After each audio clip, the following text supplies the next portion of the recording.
Mga kapatid, sa bawat Pilipinong umaalis ng bansa, may isang kwento ng pangarap, pero madalas may kasama ring kwento ng panganib.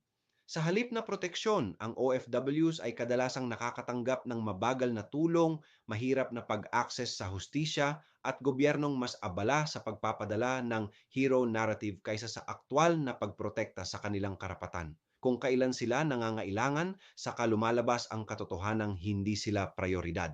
At sa maraming migrante, lalo na ang undocumented at domestic workers, halos wala silang boses. Wala silang pangingikil na sistema, pero sila ang unang naaapi.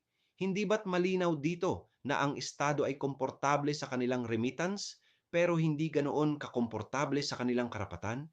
Mga kapatid, kung ang mga nagtataas ng ekonomiya ay hindi binibigyang dangal, tungkulin nating itaas ang ating tinig para sa kanila. Ako si Padre Jesse Galilea, may pusong Pinoy, kasama ninyo sa pananalig at pakikibakang panlipunan.